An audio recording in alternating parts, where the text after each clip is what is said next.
Hello, this is the second part of my series on Alone in the Dark. If you haven't seen the first, there's a link in the description. I recommend you watch that first, because otherwise, not a whole lot of this is gonna make sense. Anyway, let's have a quick recap of the last episode. Now, taking it back to Lovecraft for a second, I don't remember any of his stories involving a ginger detective fighting a pirate with a bow. Oh no, it's grapes!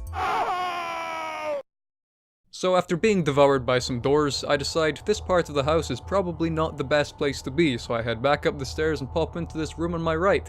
And on a chair in this room sits a ghost.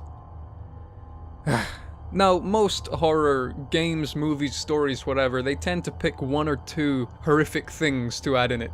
Be it werewolves, or vampires, or shoebills, whatever. But Alone in the Dark just seems to go for all of them. Screw it, we got ghosts, we got these things, we got zombies, we got demons, doors that are scary, we got pirates. Because pirates are a horror thing, apparently. I call this the fantasy approach. Can't decide on a tone for the thing you're making? Don't worry, take the fantasy approach and throw in absolutely everything you can think of so the tone fluctuates wildly, and confuse the consumer into submission. In all honesty, I can't really fault Alone in the Dark for this. Like I said in the last episode, tonal consistency wasn't really a norm in the industry yet, and this game was the start of survival horror. It's weird looking at it from a modern perspective, but from the context of the 90s, it was okay. Anyway, you walk up to the ghost and it turns into a sentient lava lamp which instantly destroys you. I load a save and I try to retaliate against the ghost, but it turns out that lava lamps are not particularly receptive to bullets, so I have to try something else. Hey, remember that thing I picked up in the first episode? The old Indian cover? Yeah, still no idea what that's for. So I place it down in front of the ghost, and doesn't seem to bother me anymore, so I suppose it accepted my peace offering. If it doesn't attack you, you're allowed to just rob the ghost blind, so that's what I do, and then I return to the main hallway where there is a knight standing at the bottom of the stairs. Now, a smart man would leave it alone.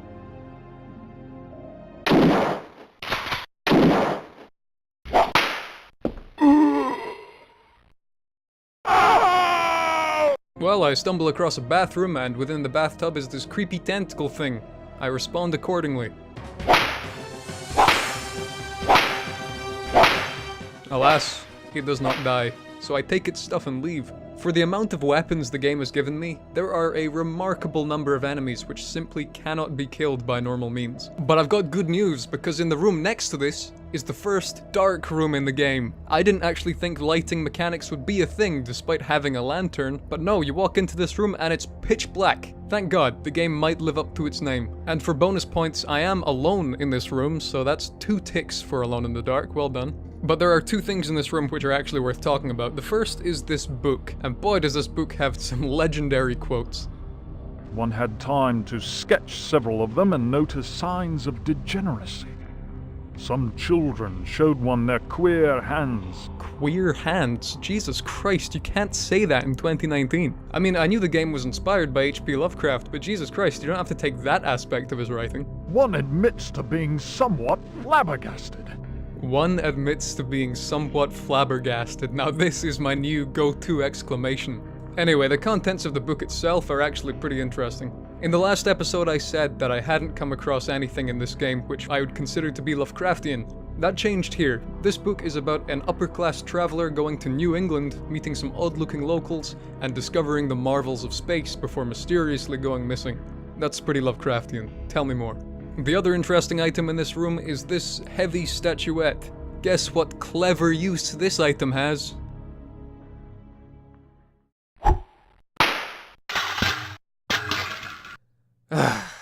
One admits to being somewhat flabbergasted. This is a perfect example of nonsensical 90s adventure game puzzles. They either have super specific solutions, or you just chuck something at something. I both love it and hate it. For example, this statue, it's specifically called Heavy Statuette. I could have used it in some kind of pressure plate puzzle, maybe to barricade a door, maybe as some kind of counterweight. But no, you just chuck it at the knight and he dies. Why would anyone think to do that? Why is it that I can throw this statuette with a force greater than that of literally an infinite number of bullets? Because yes, this is the only way I know of to kill this knight. The only way. But there is some good news. After this, I find a notebook which finally tells me what's actually going on in the story. So to give you an abridged version, the guy who owns this house was having crazy Lovecraftian dreams. He decides to start researching them, and in his research he finds out that the area his house is located in used to be frequented by pirates. Alright. The man starts going crazy, and he discovers that there is a spooky cave beneath the house, and that all sorts of creepy cult hijinks is going on. Oh dear. Genuinely, this note was one of the highlights of the game for me. It impressed me, not just because of its absurd length, but also it reads just like a super condensed, dramatized version of one of H.P. Lovecraft's stories, which I'm gonna guess that's what they were going for, and they definitely succeeded. Well, in saying that, the voice acting can at times be a little, The end is very near, I can feel it. I have taken the decision to... But now we finally have a tangible goal. Go underground and stop whatever creepy stuff's going on. Thank God, now we have a purpose. We must stop the pirates. Or the cultists. It's either pirates or cultists, it's one of the two. Anyway, now we can actually start moving on. One thing I've noticed in several rooms in the game is that they're not exactly subtle with their danger noises.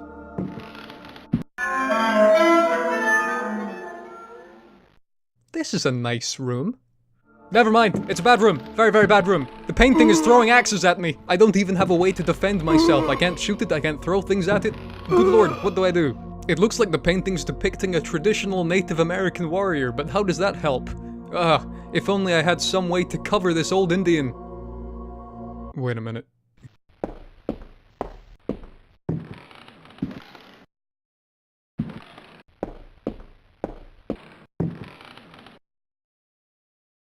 Oh, son of a bitch. At least this puzzle made some kind of sense, even if it was relying on your knowledge of potentially derogatory racial slurs. God, this really is inspired by Lovecraft. Oh, god damn it, there's another one! All you have to do with this one, though, is just play it at its own game and shoot it with an arrow. I find a book. Pranked you! It's a fake book! Through this video and in part 1, you've probably seen me navigate through the menus a few times, and you might have noticed an option that I'm yet to have chosen, that being push. I haven't chosen it so far for one main reason. You never have to use it. Don't think I need any more reasons than that. Or at least, that's what was true up until this point. You see, this game is from the early 90s, so it's not exactly the most, let's call it, helpful when it comes to tutorials and letting you know what you can and should do. So when I reached this room, I got stuck for quite some time, because at no point was I made aware that there were things that I had to push to progress, which is the case in this room. That grandfather clock, you need to push that to get stuff. But you see, this is really confusing, because you can only push certain things. This chair? No. This wardrobe? Sure. This table? No. This chest? Yeah, sure, whatever. It seems kind of arbitrary, honestly. And that's a shame, because this push mechanic could be used to do some really cool stuff. That wardrobe and chest that I just pushed, those can be used to stop enemies from entering the first room in the game, which is a cool mechanic, but because it's so arbitrary in deciding what you can and can't push, it feels unfinished. Thankfully, other games have taken this idea and done a lot more with it. So behind the grandfather clock that I push, I find a note. Now, it feels like a good time to mention that all of the Lovecraft references we've seen so far have been basically nods and little subtle homages here and there. This note, no, this note fires on all cylinders. It's got the Necronomicon, it's got Abdul Alhazred, albeit misspelled. It's got Deep Ones, it's got Dagon, it's even got a little nod at Big Boy Cthulhu. They even go as far as to directly quote Lovecraft by saying, "That is not dead which can eternal lie," which is nice, but they don't finish the quote. The full quote is, "That is not dead which can eternal lie, and with strange aeons even death may die."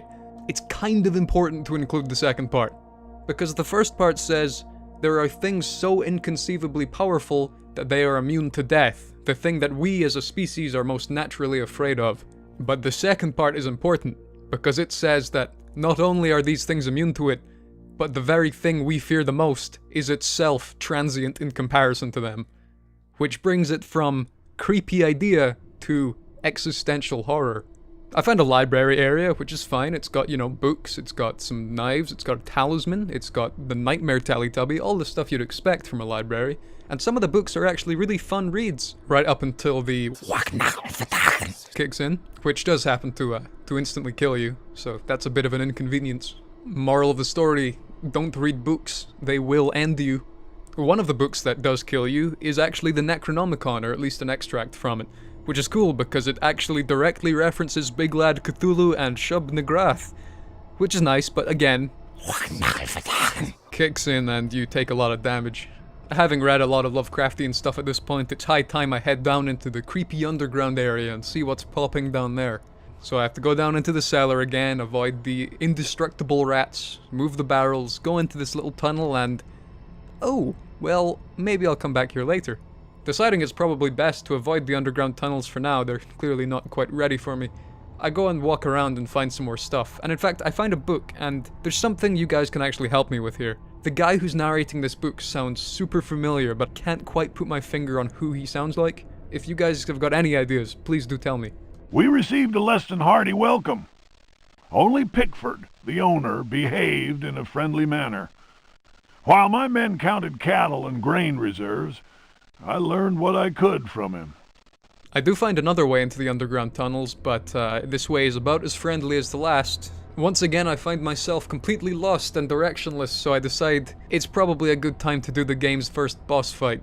Well, if you were expecting some kind of cool boss to appear, don't, because it's actually just the fucking pirate again.